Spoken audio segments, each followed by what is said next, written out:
जय श्री कृष्णा। आज हम जानकारी लेकर आए हैं एक साधक की यक्षिणी साधना की तकरीबन 6 महीने पहले शुरू की थी। इनको ज़्यादा जाप करने का समय नहीं था, इस वजह से ये जाप कम करते थे। इसके अलावा इनकी जो साधना थी, जो हम लंबे समय की साधना करते हैं कभी भी, तो उसमें एक बार जैसे आपने 21 दिन की साधना कर लिया, 41 दिन की संकल्प लेके साधना कर ली, उसके बाद ब्रह्मचर्य रखने की आवश्यकता नहीं होती है। मतलब आप गृहस्थ जीवन जीते हुए भी यदि प्रतिदिन 11 माला या 21 माला या 5 माला ऐसा आप जाप शुरू रखते हैं, चालू रखते हैं, और ऐसा करना ही चाहिए। जैसा कि हमने बताया भी है अन्य वीडियो में कि एक बार साधना का जो संकल्प लेके जो समय है वो पूरा होने के बाद भी आपको प्रतिदिन माला फेरनी है। तो इन्होंने 6 महीने तकरीबन इनको हो चुके थे करते करते, लेकिन क्योंकि इनकी जाप संख्या कम थी इसलिए इन्हें इतना समय लग गया। अन्यथा 91 दिन के अंदर तो किसी भी हालत में इनके सामने यक्षिणी को आ जाना चाहिए था। तो इन्होंने बताया कि मुझे 6 महीने हो गए हैं। ये इन्होंने कब बताया? 1 महीने पहले। अब आपको वीडियो बता रहे हैं जब उनको सफलता मिल गई उसके बाद। 1 महीने पहले उन्होंने बताया था कि मैं यक्षिणी साधना 6 महीने से कर रहा हूँ। मुझे शुरुआत में जब 21 दिन की मैंने संकल्प लेके साधना शुरू की थी, शुरुआत में अनुभव बिल्कुल ना के बराबर हो रहे थे, कोई अनुभव नहीं हो रहे थे। मुझे लग रहा था कि शायद ये होता भी है कि नहीं, यक्षिणी आएगी भी कि नहीं आएगी। बस मैं कर रहा था, लेकिन कोई अनुभव नहीं होने की वजह से मेरा मन बहुत ख़राब था। आपसे इस विषय में जानकारी मांगी थी तो उस वक्त आपने जानकारी नहीं दी थी कि मैं क्या करूं। सिर्फ इतना कहा था कि जाप करते रहिए, बाकी और परेशान मत होइए। तो मैंने जाप चालू रखे, करता रहा, जाप करता रहा। 21 दिन पूरे होने पर भी मुझे कोई अनुभव नहीं हुआ। समय निकल गया 21 दिन का, उसके बाद भी मैंने प्रतिदिन 11 माला चालू रखी। जैसा कि आपने कहा था कि गृहस्थ जीवन जी सकते हैं, तो उसी हिसाब से मैं प्रतिदिन माला जाप कर रहा था। इतना असर मुझे समझ में आ गया था कि आकर्षण मेरा बढ़ गया था। इसके अलावा जो मेरे जो धन की स्रोत थे वो खुल गए थे। मैं जो भी काम करना चाह रहा था उसमें मुझे फ़ायदा होना शुरू हो गया था। तो मुझे इतना महसूस तो हुआ था कि भले ही मुझे कोई शक्ति का अनुभव ना हुआ हो कि कोई शक्ति मेरे पास आई या सामने आई, लेकिन इतना था कि मेरे दिन जो थे वो बदलने लगे थे। तो मुझे ये तो समझ में आ गया था है ये इस साधना की वजह से ही है। इसलिए मैंने जाप बंद नहीं किया, बल्कि और खुशी से मैं जाप करता रहा। इसी दौरान बीच में गुप्त जो नवरात्रि थी वो भी आई थी, तो उस समय भी मैंने अपनी जो साधना थी उसे दोबारा की थी। 9 दिन तक जैसे करना चाहिए संकल्प लेके की। और इसके बाद धीरे धीरे अचानक मुझे रात में क्या महसूस हुआ, मुझे ऐसा लगा कि जैसे कोई औरतें आपस में बात कर रही हैं। ऐसा जाप के समय मुझे सुनाई देता था कि कोई औरतें आपस में बात कर रही हैं। तो मुझे लगता था कि आस पड़ोस में कोई बात कर रहा होगा और आवाज़ आ रही होगी। लेकिन जब मैं ऐसा लगातार होने लगा कि रात के 12-1 बजे औरतें बात कर रही हैं और मैं जाप कर रहा हूं, तो मुझे लगा कि ऐसा कैसे हो सकता है कि प्रतिदिन औरतें एक ही समय पे बात कर रही हों और आवाज़ रोज़ रोज़ कैसे आ सकती है। तो इसके बाद मैंने तकरीबन 6वें या 7वें दिन मैंने बाहर निकल के पहले जाप करने के पहले देखा कि क्या कोई वाकई में कोई औरतें बाहर रहती हैं, बैठती हैं इस समय या बात करती हैं, जिनकी आवाज़ इतनी रात को आए। क्योंकि हमारे मोहल्ले में जो हैं कई बार ऐसा होता है कि जो छोटा सा मोहल्ला है, तो कई बार लेट जो रात है रात्रि तक भी औरतें जो हैं या लोग जो हैं आस पड़ोस के वो बाहर बैठे रहते हैं। तो मुझे ऐसा लगा, तो मैं पहले ही देख लिया, लेकिन कोई भी बाहर नहीं था। इसके अलावा जब मैंने देखा कि पंखा भी चलता है, क्योंकि पड़ोस के ही कमरे में मेरी पत्नी भी सोती थी बाजू वाले कमरे में, तो पंखा भी चल रहा था, तो बाहर की कोई भी आवाज़ आना नामुमकिन था। और मैंने अपने कानों में फिर रुई के जो टुकड़े होते हैं वो दोनों कानों में लगा लिया कि मैं देखता हूँ कि आवाज़ें आती हैं कि नहीं आती हैं। और जब मैंने जाप करने बैठा तो वाकई में वही हुआ कि दोबारा मुझे आवाज़ें आना शुरू हो गई। तो मैं समझ गया था, क्योंकि मैं सतर्क था अनुभवों को लेके। मुझे काफ़ी दिनों से अनुभव नहीं हो रहे थे, पर मैं सतर्क था कि मैं साधना कर रहा हूँ तो कभी भी कोई भी अनुभव हो सकता था। इसलिए मुझे समझते देर नहीं लगी कि ये आवाज़ बाहर से नहीं आ रही है, या तो ये मेरे मस्तिष्क में से ही अंदर आवाज़ सुनाई दे रही है मुझे, या फिर कोई मेरे कान में आके कुछ कह रहा है जो कि सीधे मेरा अंदर सर के अंदर सुनाई दे रही है, गूंज रही है आवाज़ कि कोई औरतें बात कर रही हैं। तो मैं इस बात को समझ गया था, पर मुझे कोई डर नहीं था, क्योंकि मैं इतनी मेहनत कर चुका था, इतना समय दे चुका था कि डर नाम की चीज़ खत्म हो चुकी थी। उल्टा मैं दुखी था कि मुझे कोई अनुभव भी क्यों नहीं हो रहा है, अनुभव होना चाहिए। तो मुझे बिल्कुल भी डर नहीं लगा। जब मुझे ऐसा समझ में आ गया कि जरूर ये कोई शक्ति है, तो मुझे बिल्कुल भी डर नहीं लगा, क्योंकि मैं पहले से तड़प रहा था कि कोई अनुभव हो। तो इसके बाद भी मैंने अपने जो जाप हैं वो चालू रखे। कुछ ही दिनों में, तकरीबन 3 से 4 दिनों के बाद, मुझे वो बातें साफ साफ सुनाई देने लगी। वो औरतों की आवाज़ नहीं थी, बल्कि सिर्फ एक किसी औरत की आवाज़ थी, एक जैसी आवाज़ थी। और वो बस एक ही बात को बार बार कहती थी चिल्ला के कि ये सब क्यों कर रहा है, ये सब मत करे, मार दूंगी तुझे, खा जाऊंगी तुझे। इस तरह से मुझे ताने मारती थी, चिल्लाती थी, डांटती थी, मारने की धमकियां देती थी। वो इस तरह की आवाज़ें थी जो लगातार ये बोल रही होती थी कि मैं तुझे मार दूंगी, तुझे ये बंद कर दे, क्यों कर रहा है, किस लिए कर रहा है, क्या चाहिए तुझे, इस तरह की बातें करती थी। तो मैं समझ गया था कि ये जो यक्षिणी है ये वही है और मुझे ये सारी बातें कह रही है जैसे कि मैं जाप बंद कर दूं।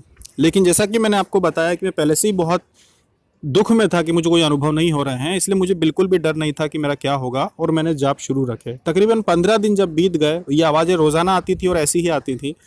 जब 15 दिन बीत गए तब मैंने देखा कि वो आवाज़ें बहुत तेज़ और बिल्कुल साफ साफ सुनाई देने लगी थी और वही स्त्री मुझसे यह कहने लगी कि मैं तुम्हारी तपस्या से प्रसन्न हूँ, तुम ये साधना क्यों कर रहे हो, मुझे अपनी मनोकामना बताओ और जो तुम चाहते हो मैं कर दूंगी और तुम अपनी साधना को अब समाप्त कर दो। तो मैंने उनसे कहा कि मैं आपको प्रत्यक्ष देखना चाहता हूँ, क्योंकि जो मेरी समस्याएं थी वो पहले ही दूर हो चुकी थी। मुझे धन संबंधी समस्या थी, तकलीफ़ें थी, दुख था, वो सारा पहले ही दूर हो चुका था। इसलिए मैंने कोई समस्या बताने की बजाय, क्योंकि मैं जानता था कि ये चाहती थी कि जानती थी कि मेरी क्या समस्या है, उन्होंने पहले दूर कर चुकी हैं, फिर भी ये पूछ रही हैं क्योंकि ये मौका है कि जब मैं कोई वचन ले सकूं। तो मैंने उनसे यही कहा कि मैं प्रत्यक्ष दर्शन करना चाहता हूं आपके, मैंने इतने दिन से तपस्या की, यदि आप प्रसन्न हो तो मुझे प्रत्यक्ष दर्शन दें। लेकिन वो सामने नहीं आती थी, वो मेरे दिमाग में ही बातें करती थी, मुझे दिखाई नहीं देती थी पर दिमाग में ही बातें करती थी मुझसे कि मैं सामने नहीं आना चाहती, लेकिन तुम्हारी जो भी मनोकामना हो बता दो, वो मैं उसे पूर्ण कर दूंगी और तुम अपनी समस्या, अपनी जो तपस्या है इसे समाप्त कर दो। तो मैंने यही कहा कि नहीं, मैं तो आपके प्रत्यक्ष दर्शन ही करना चाहता हूँ। वो मुझे रोज आती, यही कहती कि तुम बंद कर दो, लेकिन मैंने बंद नहीं किया। फिर अचानक एक दिन वही यक्षिणी जो थी मेरी बंद आंखों से मुझे अपने आज्ञा चक्र के स्थान पे ओझिल ओझिल सी हल्की हल्की सी एक धुंधली सी परछाई नजर आने लगी, जो कि यहाँ वहाँ घूम रही थी।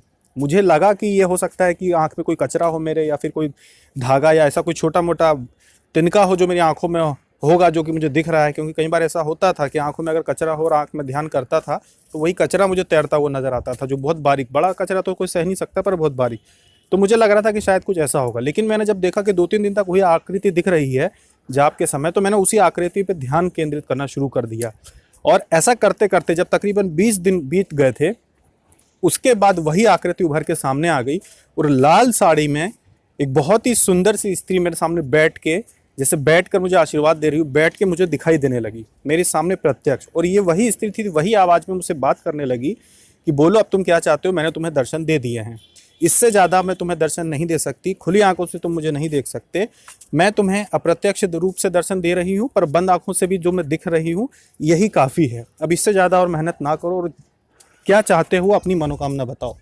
तो मैंने उन्हें अपनी मनोकामना बता दी कि मैं आपसे, ये वीडियो में हम नहीं बता सकते कि उन्होंने क्या मनोकामना की, पर उन्होंने ये बता दिया कि मैं आपसे ये वचन चाहता हूँ, यदि आप ये वचन मेरा पूर्ण करती हैं तो मैं अपनी जो साधना चल रही है इसे समाप्त कर दूंगा, इसकी पूर्णाहुति कर दूंगा और आपके नाम पे मैं 21 कन्याओं का कन्या भोजन कराऊंगा।